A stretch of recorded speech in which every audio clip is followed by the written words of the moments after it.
You've probably heard of the Stanford Prison Experiment, maybe even Pavlov's dogs. But history is filled with psychological experiments that were so disturbing, so controversial, or so wildly misunderstood that they've been quietly erased from our collective memory. Yet, their discoveries still secretly shape how you think, how you obey, how you fear, and even how you love. Today, we're uncovering 10 forgotten psychological experiments that changed humanity forever. First up, the monster study. In 1939, researchers at the University of Iowa wanted to know if stuttering was learned or genetic. So they did something truly unthinkable. They went to an orphanage and separated children into 2 groups. To the children who already stuttered, they offered praise and encouragement. But to a group of perfectly fluent children, they did the opposite. They relentlessly criticized them, telling them their speech was broken, defective, and embarrassing. The result was a tragedy. Several of these children, who had spoken perfectly before, developed lifelong speech impediments and severe anxiety. The study was so shameful, it was never formally published and was hidden for decades. Its later exposure became a major catalyst for creating the ethical review boards that protect human subjects in research today. Next, the Little Albert experiment from 1920. A 9-month-old baby, known only as Little Albert, was shown a series of things, including a white rat. At first, he was curious, even happy to play with it. But then, the researchers, John B. Watson and Rosalie Rayner, began pairing the sight of the rat with a loud, terrifying noise, the clang of a hammer hitting a steel bar right behind his head. Predictably, Albert was terrified. Soon, just the sight of the white rat alone made him cry.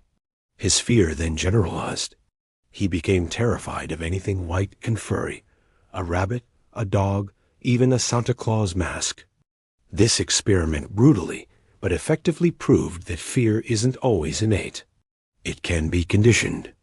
It's a foundational principle that modern advertising, political messaging, and propaganda still exploit today, linking products or ideas to our deepest fears and desires. Third on our list is the Robbers Cave experiment. In 1954, psychologist Muzafer Sherif took 2 groups of 11-year-old boys to a summer camp at Robbers Cave State Park in Oklahoma. The 2 groups, named the Eagles and the Rattlers, were kept completely separate at first. They bonded, formed friendships, and created their own group identities. Then, the researchers introduced them to each other and immediately set up a series of competitive games with prizes for the winners. The effect was instantaneous and explosive. The boys became fiercely hostile. They hurled insults, burned each other's flags, and raided each other's cabins. The researchers had successfully created intense tribalism. But here's the twist. They then engineered situations where the 2 groups had to work together to solve a common problem, like fixing the camp's water supply. As they cooperated, the hostility dissolved, and friendships began to form across group lines. This landmark study revealed the simple, powerful mechanics behind us versus them, thinking, prejudice, and how shared goals can be the ultimate antidote.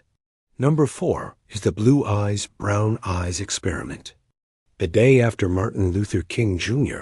was assassinated in 1968, a 3rd-grade teacher in a small Iowa town named Jane Elliott wanted to teach her all-white students about prejudice. She divided her class by eye color. On the first day, she told the blue-eyed children they were superior, smarter, cleaner, and better. The brown-eyed children were told they were inferior. They were given collars to wear and were denied privileges. Within hours, the classroom dynamic was transformed. The superior, blue-eyed children became arrogant and cruel, while the inferior, brown-eyed children became timid and submissive. Their academic performance plummeted. The next day, she reversed the roles. The newly empowered brown-eyed children exacted their revenge.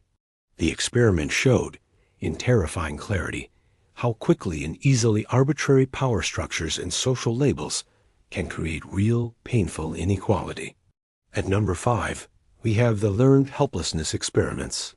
In the 1960s, Martin Seligman and Stephen Mayer conducted a series of experiments with dogs.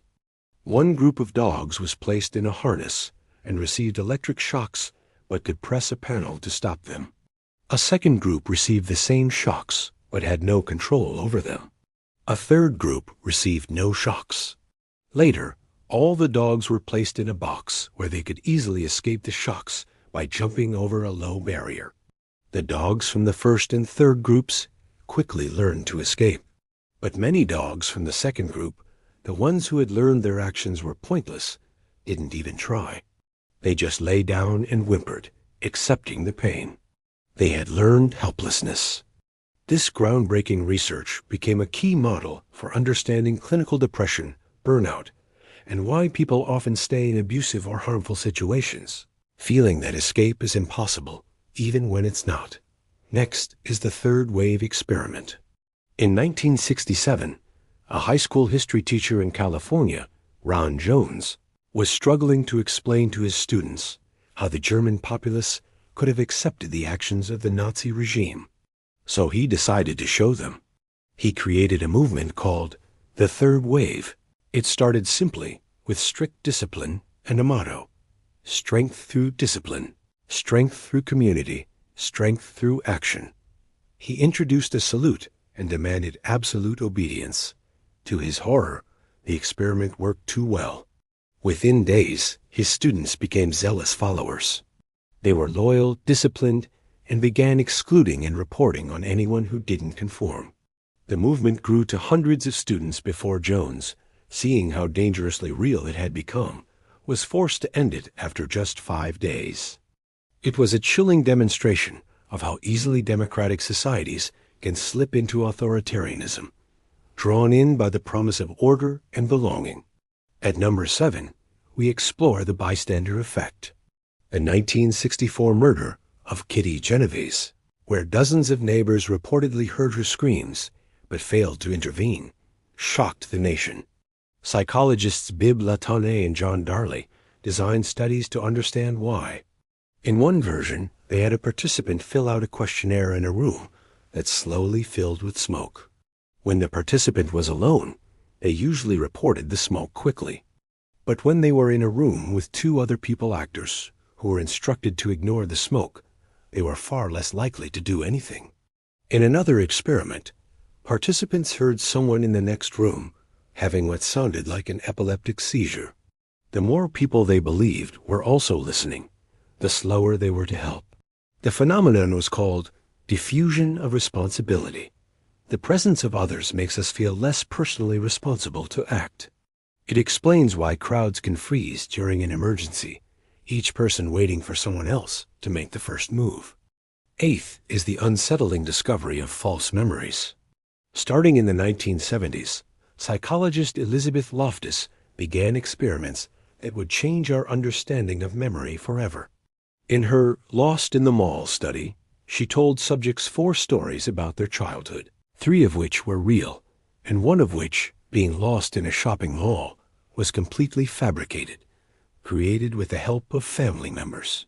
About a quarter of the participants not only came to believe the fake story, but also embellished it with their own vivid emotional details.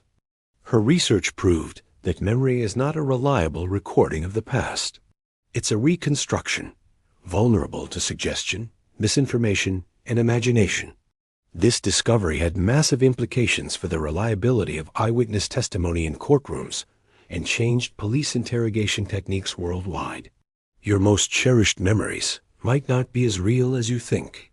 Number 9 looks beyond the famous Milgram experiment. Stanley Milgram's work on obedience is legendary, showing people would administer seemingly lethal shocks to a stranger just because an authority figure told them to. But lesser-known follow-up studies revealed something even more disturbing. Obedience wasn't just about a guy in a lab coat.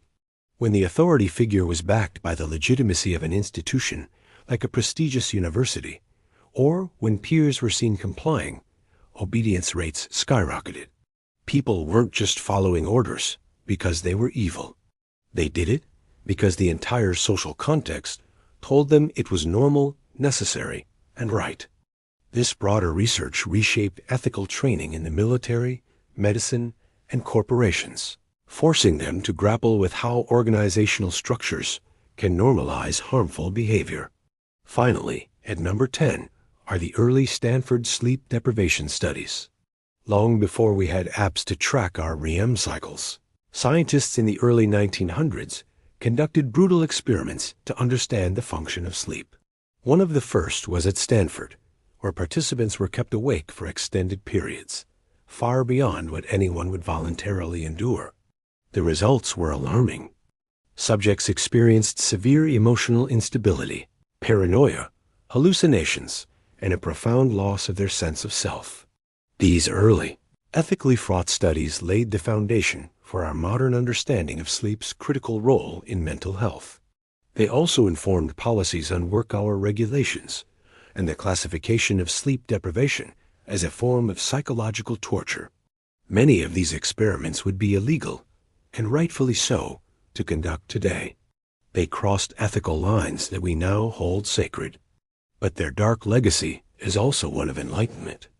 Without them, our understanding of obedience, fear, memory, prejudice, and our own profound vulnerability would be tragically incomplete. And perhaps the most unsettling truth they all point to is this: under the right conditions, with the right pressures, almost anyone can become the subject or the experimenter. If this video made you think, please consider subscribing for more deep dives into the hidden truths of our world. Thanks for watching.